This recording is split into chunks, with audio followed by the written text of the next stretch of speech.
Hello and welcome back to our final part of our renal function and fluid balance lecture. And in this lecture, I hope that by the end of it, you will be able to understand the primary function of how fluid and electrolyte homeostasis is actually controlled and regulated in the kidneys.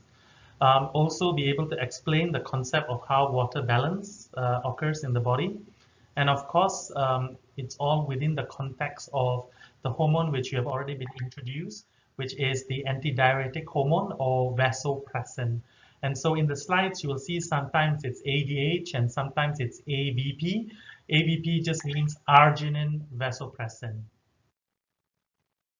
So as we know, water makes up the majority of our total body weight, usually between 50 to 60%.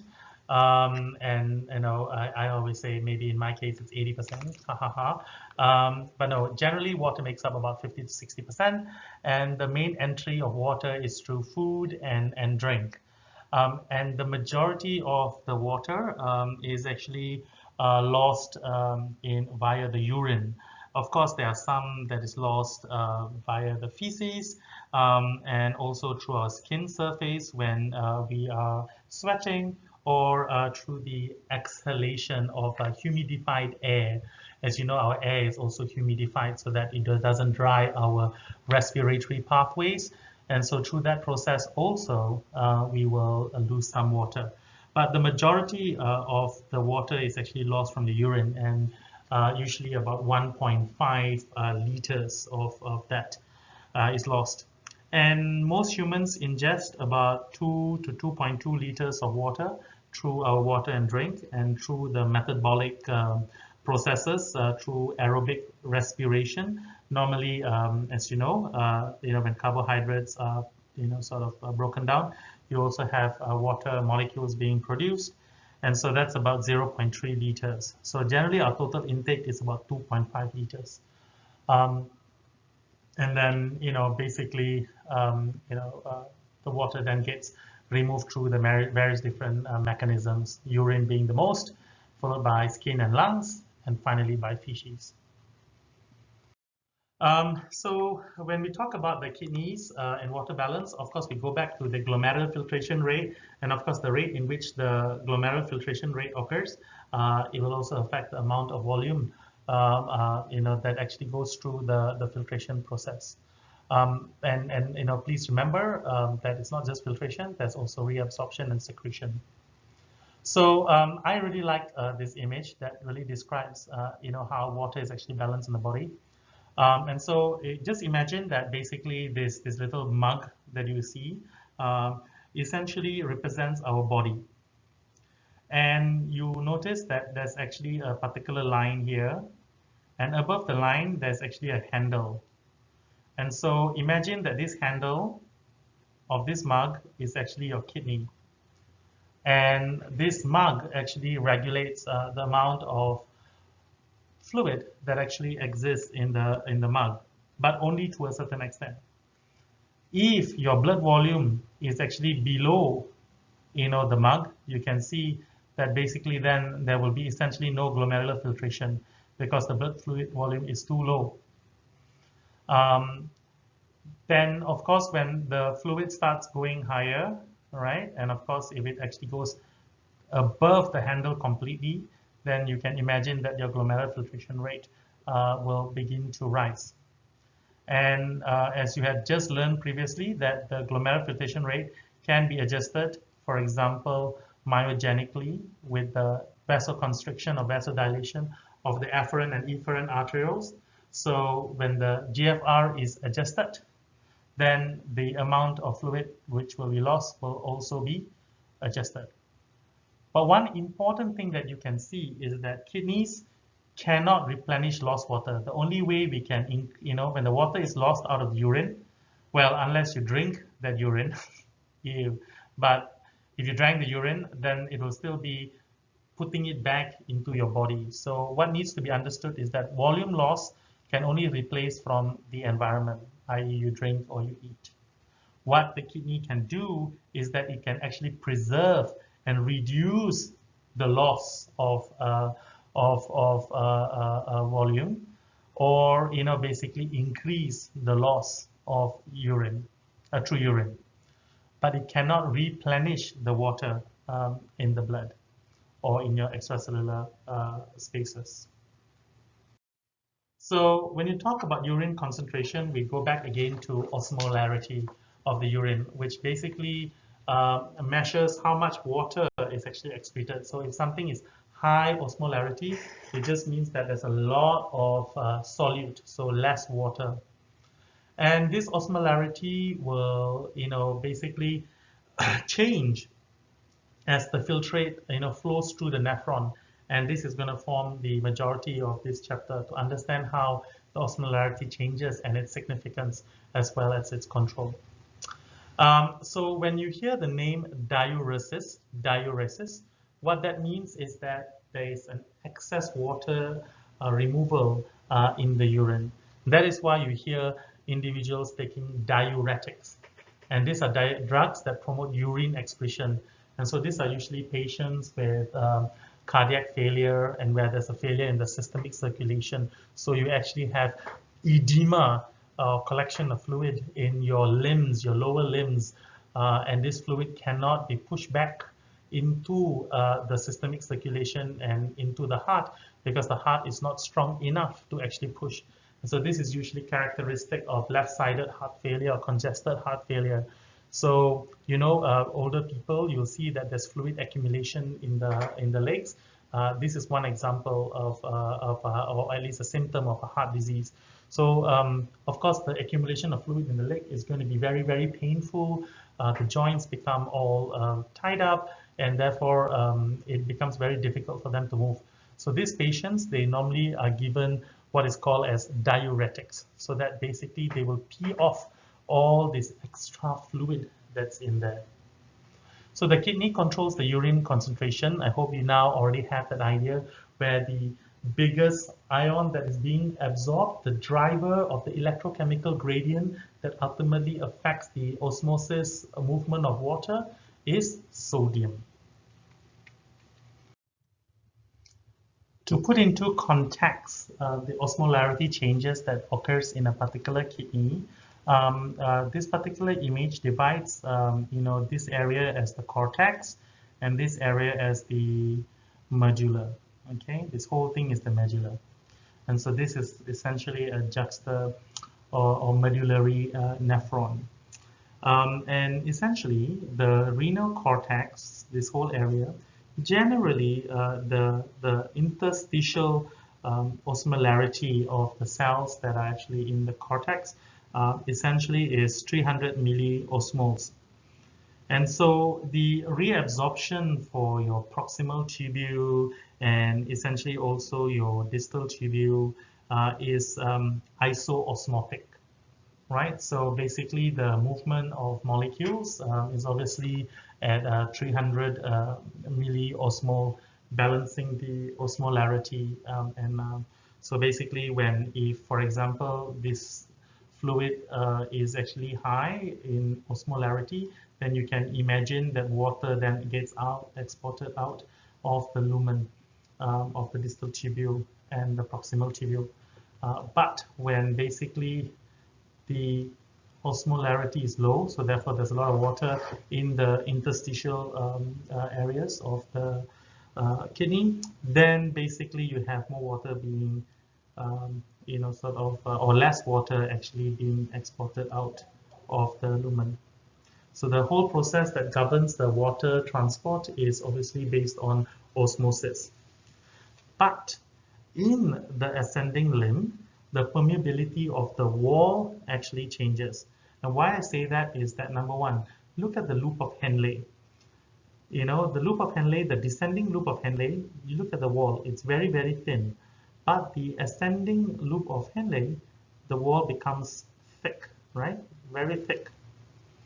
And this is really important because the thick portion of the ascending limb of loop essentially have apical surfaces of the cell. So there's actually lots of very tightly bound cell membrane in the epithelium, which actually does not allow water to actually be reabsorbed into the interstitial fluid and obviously into the blood. So the reabsorption that actually occurs in the ascending limb is primarily ions. So it's only the solutes that are actually being removed in the thick ascending limb. Whereas in the descending limb here, you'll find that it's still based on isoosmotic fluid, leaving the proximal tubule becomes progressively more concentrated. So you can see how from 300 milliosmoles, you basically have more and more water being reabsorbed in the descending fluid. And then when it reaches to the loop of Henle, it is 1,200 milliosmol. So extremely concentrated because a lot of the water has been reabsorbed in the distal or descending limb, descending limb of the loop of Henle. But as the filtrate actually starts going up the ascending loop of Henle, because water cannot go outside of the ascending loop, only ions gets removed. So ion starts getting removed. So as ions start getting removed, you can imagine that the amount of ions in the nephron becomes less and less. And therefore, essentially, the filtrate becomes hypoosmotic. So you can see it starts with 300, goes down to 1,200. By the time it actually comes to the distal tubule, the urine osmolarity is only about 100. And then, of course, in the distal tubule, you have same osmotic, what have you. And essentially, basically, there is another factor here where basically as it goes up to the distal tubule, right up to the cortex, in the cortex, right down to the collecting duct, you actually have impermeability of the water unless it is regulated by the hormones. So again, the water cannot come out through osmosis, and it can only come out through a process that you've already heard, and that is through aquaporins. And this aquaporins expression in the surfaces of the collecting ducts is controlled by a particular hormone, and you've also heard it, which is vasopressin. And so the water gradually gets secreted, reabsorbed out. Remember, secreted is coming into the lumen. Here it's actually being secreted, reabsorbed into the blood vessels. And ultimately, basically, you will have a more concentrated urine, such either 1,200 milliosmoles or even a diluted urine, which up to 50 milliosmoles. So what you will see is that when it reaches the collecting duct, the permeability is so dependent on the vasopressin hormone and no longer the outside osmotic conditions. So this is what we call as the medullary osmotic gradient. As we mentioned in the cortex, the osmotic pressure is 300 milliosmoles, and so that is similar to that of the filtrate. So there's no problem. So basically, water and solids actually get sort of reabsorbed or secreted as necessary. But notice here within the medulla. So this is the cells, the interstitial spaces that actually holds the nephrons. You can see that the osmotic gradient reduces as it goes increases as it goes closer into the kidneys. So you can see in the cortex medulla junction, it's 300 milliosmoles, but as it actually comes down, it's almost 1,400 milliosmoles. So as a result, you will see that in the descending limb, water goes out. The descending limb is permeable to water, but solutes are not being transported. But as it actually goes up, the thick ascending limb, now water cannot go in or go out, but the sodium, potassium, and chloride can actually go out, partly because there's, of course, active transport of the sodium. But water cannot go through osmotically. And then when actually it goes through the distal tubule, there will obviously be very dependent on the expression of the hormone. But notice one particular molecule called the urea. The urea is freely crossing all the membranes, but in the collecting ducts, its movement is facilitated out of the collecting duct. So therefore, this movement of urea usually contributes about 40% of the osmolarity of the gradient, right? And where it's actually being collected, and that will affect, as you go down, increase in the osmolarity. So what is really important here is that to number one, appreciate that there is this medullary osmotic gradient, and this change in gradient from low to high will also affect how water and the ions are actually being reabsorbed. And what is actually interesting is that besides this, there's also what is considered a counter-current exchange in the medulla of the kidney. And what is this counter-current exchange? It is just basically, as I mentioned, on one side you have water coming out in the descending limb, whereas on one side you actually have water not coming out, but actually now solutes coming out. And so on one part, you're actually diluting the interstitial fluid, but on one part, you are actually increasing the interstitial fluid. And that changes in actually the osmotic, osmotic gradient between the lumen and the blood vessels and the interstitial fluid creates a countercurrent multiplier that as a result, there is an actual increase of pumping of ions and an inhibition of water, creating that gradient. In fact, 25% of all sodium and potassium is being reabsorbed in the ascending limb. And this is one of the reasons how urine gets diluted. But of course, these water amounts can be changed again at the distal tubule. So for me, what you need to understand is there's actually a countercurrent, right? It's in the same U shape, but on the left, you actually have water coming out. On the right, actually water is not allowed to come out and actually ions coming out, right? So there's a complete continuous change, right? Low osmolarity, high osmolarity, low osmolarity, high osmolarity. And it's, remember, this urine is continuously being processed and filtered, right?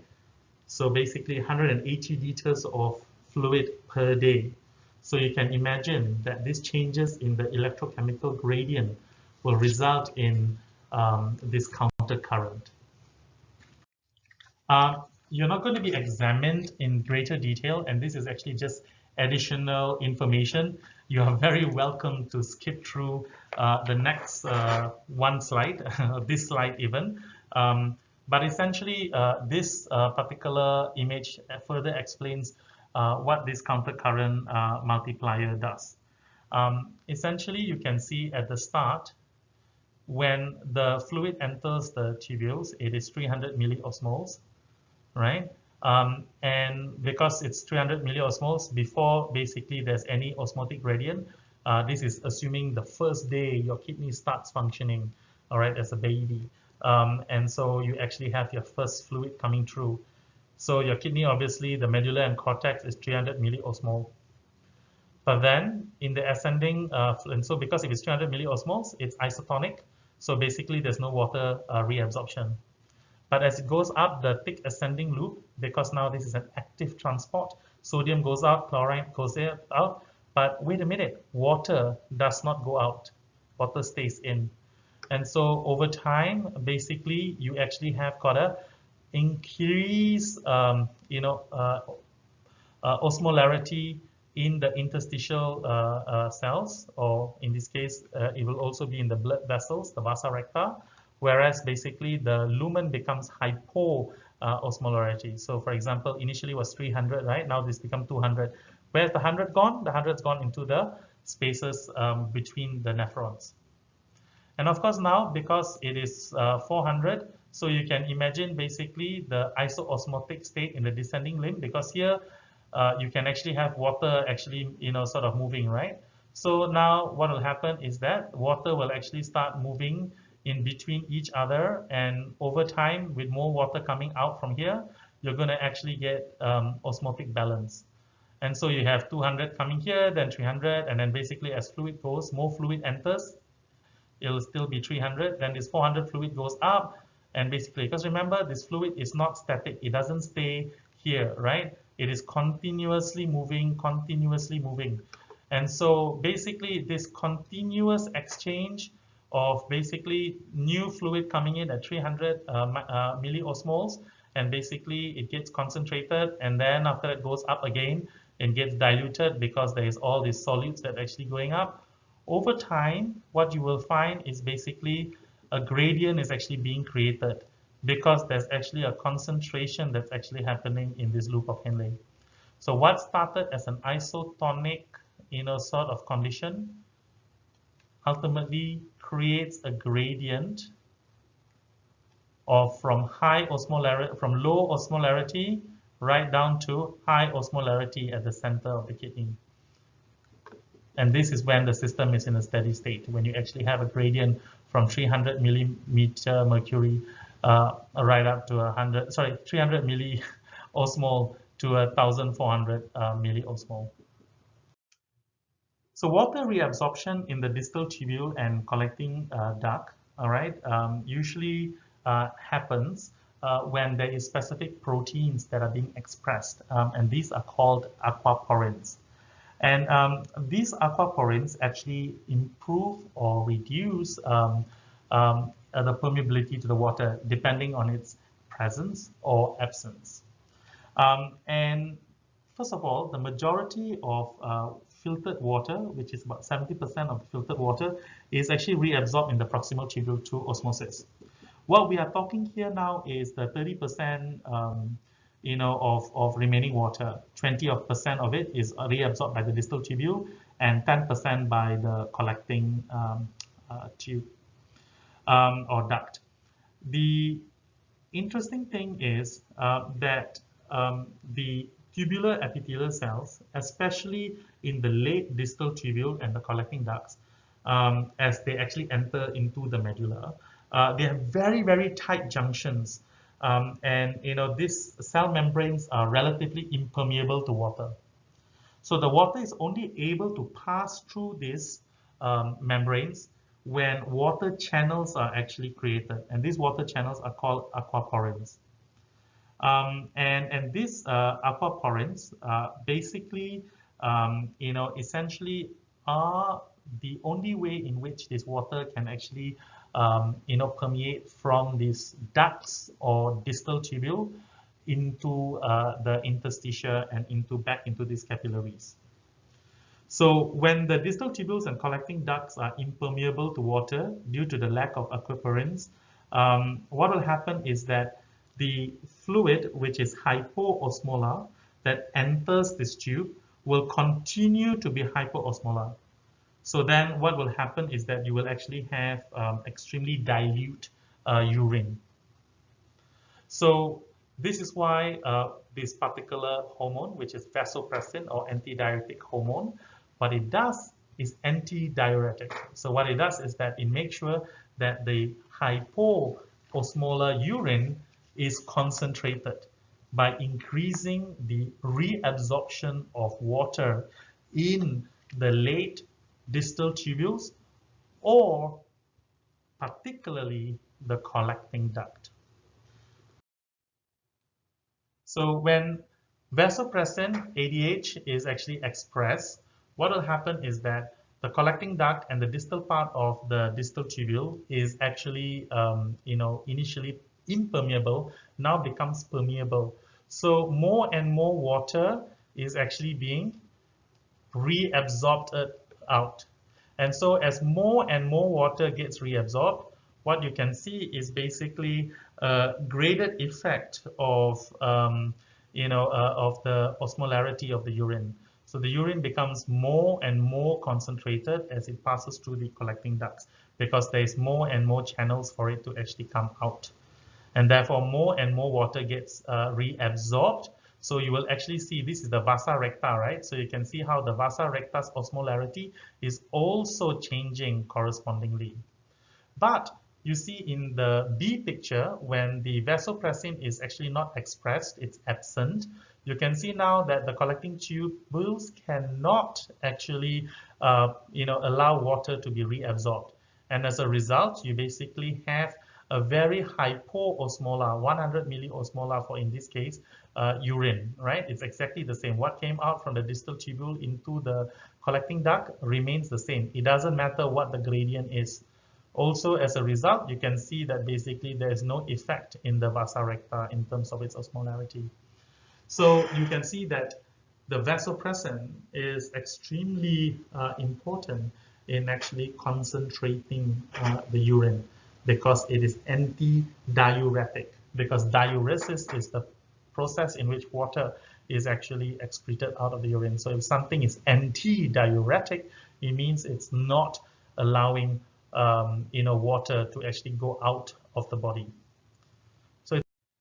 So how does vasopressin actually increase the permeability of the water?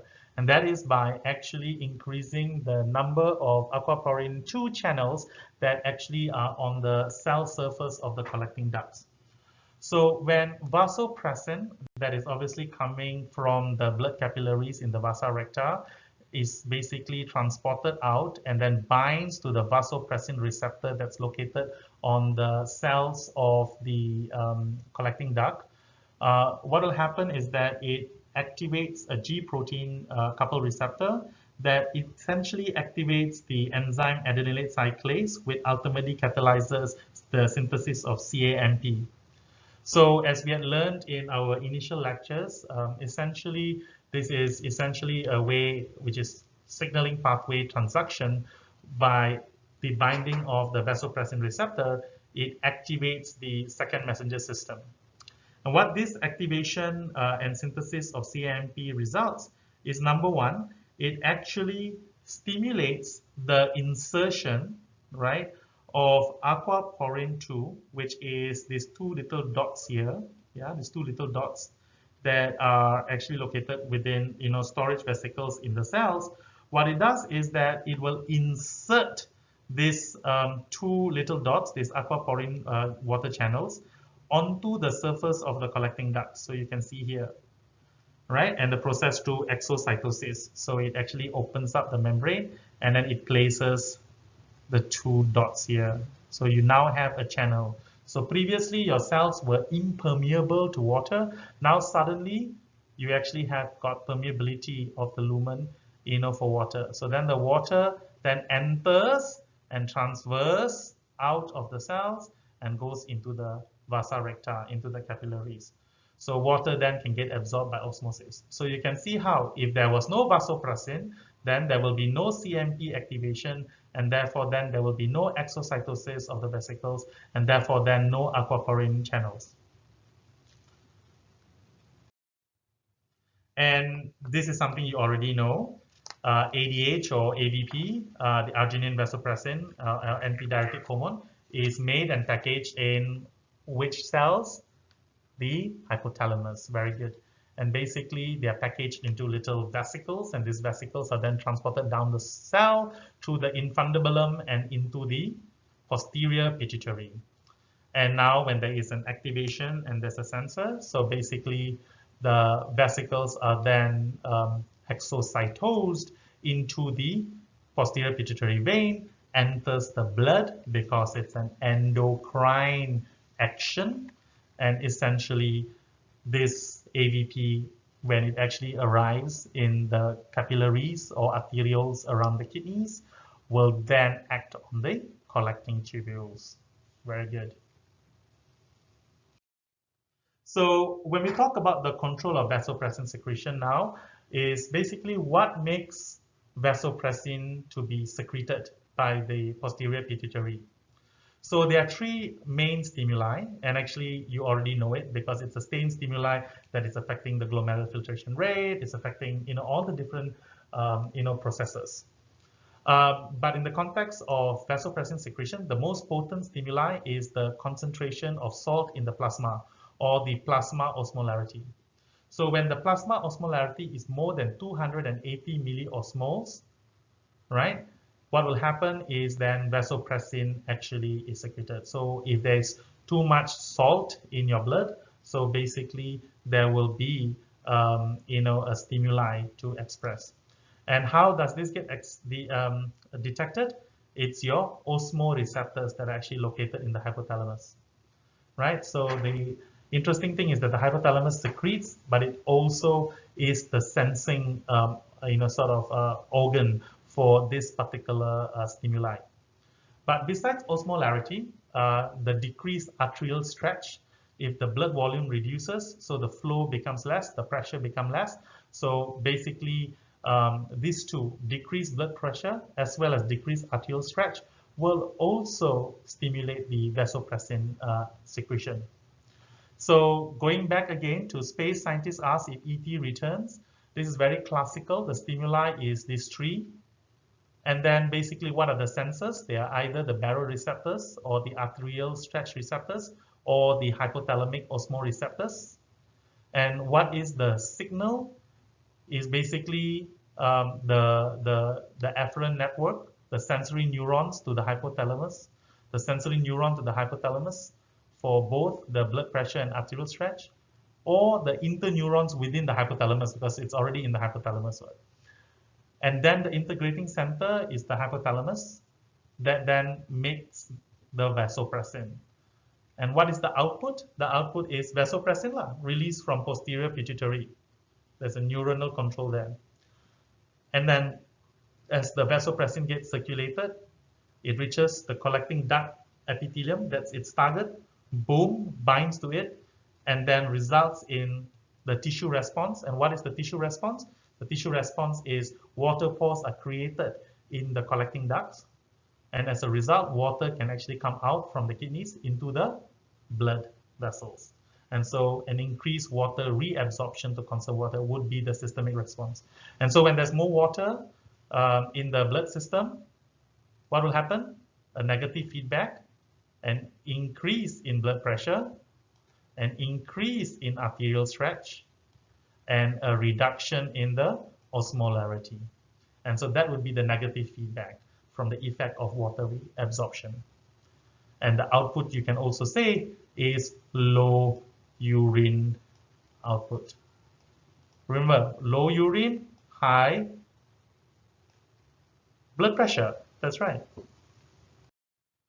So this particular control of vasopressin secretion figures are exactly the same thing as we had just discussed, but just very specific and telling you where they're actually located. So I would recommend that you actually speak to your friends or anyone, including your pets or your grandmother and grandfather, to ask what happens when there's too much salt. So an increase in osmolarity of extracellular fluid, increase in salt, so therefore there's low water. All right, so therefore there's obviously a conservation of body water. Now, when there's reduction in blood volume, what should the response be? Increase in blood volume. And follow exactly what I just said in the previous slide, explaining basically your stimuli, your sensors, and then going into your afferent network, and then into your integrating center. And in this case, the integrating center is the hypothalamus, targeting the posterior pituitary, which then targets the kidney organs. And then what happens to the kidney organs? Basically, there is an increase in water reabsorption. How can there be more increased water reabsorption? That is because there is an increase in aquaporin channels that allow for the water to be otherwise impermeable to be now reabsorbed into the vasa recta and blood and what have you. And when there is a reduced water excretion, there's an increase in blood volume. And that obviously goes back to the negative feedback. So this slide is the exact same as the previous slide, but it actually talks about the specific stimuli. So hopefully you now can understand both the basis of fluid and electrolyte homeostasis, and the important thing here is the differences in when water can actually be reabsorbed, and this is obviously due to the differences in the thickness of the loop of Henle. where the ascending loop is a lot thicker and water becomes impermeable, and therefore this results in a change in the gradient, right? And that creates ultimately what? That's right, the countercurrent multiplier, right, in the medulla, where from the cortex, which is about 300 milliosmoles, it then goes all the way as high as 1,400 milliosmoles. And this is what allows for essentially the conservation of water, right? And also whatever ions and nutrients that the kidney needs after it's actually been filtered through the glomerulus. And essentially, finally, the control of water balance that really has got nothing to do with osmosis, but now specifically through aquaporins by the expression of antidiuretic hormone that is regulated by 3 types of stimuli. And what is it? First is the blood volume. The second is the stretch of the arteries, a myogenic response. And finally, which is most importantly, is the plasma osmolarity. So let's try, Chris. What is the role of vasopressin? That's right. It causes the body to retain water and retain water by reabsorbing the water. Which of the following factors will affect vasopressin release? All right, so that's right. The answer is both A and B.